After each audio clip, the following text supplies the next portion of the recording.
እስራኤል በኢራን ለጥቃት የምትዳርጋቸው በሺዎች የሚቆጠሩ ኢላማዎች እንደሚቀሯት ተናገረችም።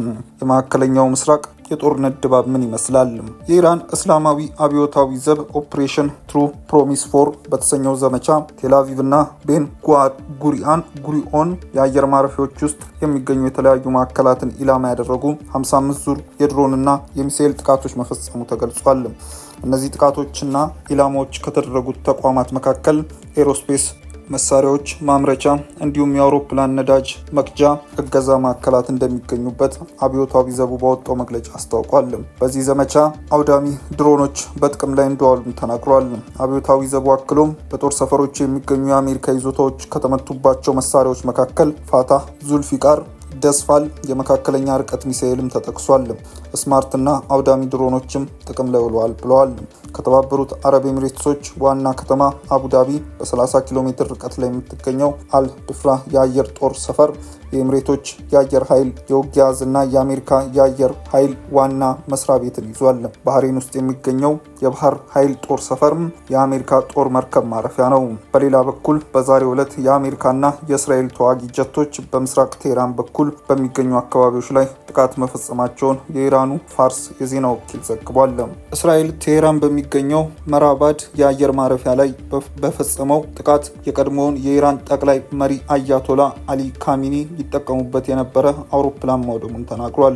የእስራኤል መከላከያ ሰራዊት በፋርስ ቋንቋ በማህበራዊ ሚዲያ ገጹ ባወጣው መግለጫ አውሮፕላኑ በሽብርተኛው ኢራን አገዛዝ መሪ አሊ ካሚኒና በሌሎች የአገዛዙ ከፍተኛ ባለስልጣናት እንዲሁም የኢራን ጦር አባላት ጥቅም ላይ ይውል የነበረ አውሮፕላንን አውድሜያለሁ ብሏል። ባለስልጣናቱ ወታደራዊ ግዢዎችን ለመፈጸም እንዲሁም በሀገር ውስጥና በውጭ በረራዎች ከተጣመሩ አገራት ጋር የሚደረግ ግንኙነትን ለመምራት ይጠቀሙበት እንደነበረም ገልጿል። የአውሮፓ ህብረት አባላት አገራት በፋርስና ባህረ ሰላጤ ጦርነት ምክንያት የተዘጋውን የሆርሙዝ ወሽመጥ ለማስከፈት ምንም ማድረግ እንደሚቻል ለመነጋገር እንደሚሰበሰቡ የውጭ ፖሊሲ ኃላፊው ተናግረዋል። ብራስልስ ከሚካሄደው የአውሮፓ ህብረት የውጭ ጉዳዮች ስብሰባ አስቀድሞ የሆርሙዝ ወሽመጥ ክፍት ሆኖ መቀጠሉን ለእኛም ጥቅም አለው ሲሉ ተናግረዋል። በዚህም 20 በመቶ የሚሆኑን የዓለም ነዳጅ የሚያልፍበት የውሃ አካል ጦርነት ከተጀመረ ጊዜ ጀምሮ ለማለፍ የሞከሩ በርካታ መርከቦች ጥቃት እንደደረሰባቸው ተዘግቧል።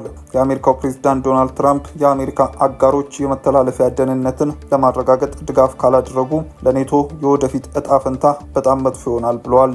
እሁድ ዕለት የዩናይትድ ኪንግደም ጠቅላይ ሚኒስቴር ጽህፈት ቤት በዓለም አቀፍ የመርከብ ጭነት ላይ የሚወሰድ መስተጓጎልን ለማስቆም የሆርሙዝ ወሽመጥ እንደገና ለማስከፈት አስፈላጊ መሆኑን ተናግረው እንቅስቃሴ እንደሚደረግም ገልጸዋል። ኢራን ቀይ ባህር ላይ የሚገኘው የአሜሪካ ግዙፉ የጦር መርከብ ላይ ኢላማ አድርጋለሁ ስትልም ተደምጣለች። የኢራን ጦር በቀይ ባህር በሚገኘው የአሜሪካ ግዙፍ አውሮፕላን ተሸካሚ የጦር መርከብ ለአገሩ ስጋት በመሆኑ ተገቢ የጥቃት ኢላማ እንደሚሆን አስታውቋል። የኢራን እስላማዊ አብዮታዊ ዘብ አንድ አካል የሆነው ባወጣው መግለጫ የአሜሪካ የጦር አውሮፕላን ተሸካሚ መርከቦች ጄራልድ ፎርድ በቀይ ባህር መገኘቱ ለኢራን ስጋት ስለሚሆን የመርከቡ አቅርቦትና የአገልግሎት ማዕከላት በሙሉ የኢራን ጦር ኃይሎች ኢላማ ተደርገው ይቆጠራሉ ብለዋል። 300 ሜትር ርዝመት ያለው ይህ ጄራልድ አርፎርድ የተባለው የጦር ጀቶች ተሸካሚ የጦር መርከብ በዓለም ላይ ትልቁ የጦር መርከብ ነው። በመካከለኛው ምስራቅ የአሜሪካ ጦር ሰራዊት ማዕከላዊ እዝ ባለፈው ሐሙስ በዚህ የጦር መርከብ አንድ ክፍል ላይ እሳት ተነስቶ እንደነበር አስታውቋል።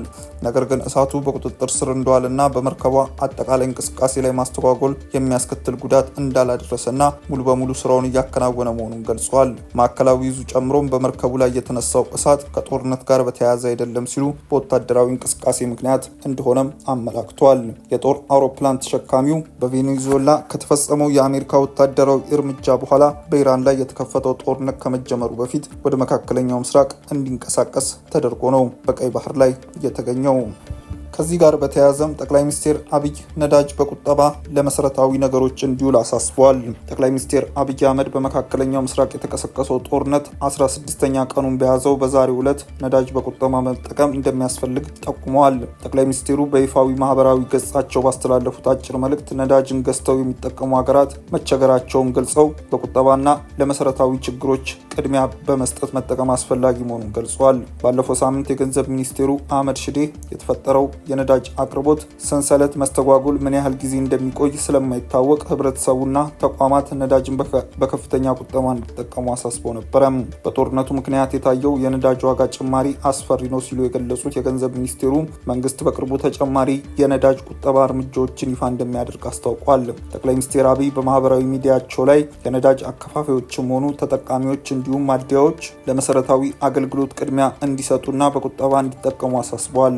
የፋርስ ባህረ ሰላጤ ጦርነት ከተቀሰቀሰ ወዲህ የዓለም 20 በመቶ ነዳጅ የሚተላለፍበት የሆርሙዝ ወሽመጥ በመዘጋቱም የተነሳ በተጨማሪ በጦርነት የኢራንና የሌሎች መካከለኛው ምስራቅ አገራት የነዳጅ መሰረተ ልማቶች ጥቃት ስለተፈጸመባቸው የነዳጅ ዋጋ ከፍተኛ ጭማሪን አሳይቷል። በዚህም ምክንያት የነዳጅ ዋጋ ከአውሮፓውያኑ 2022 ወዲህ ከፍተኛ ጭማሪ በማሳየት በበርሜል $120 ገብቶ ነበረ።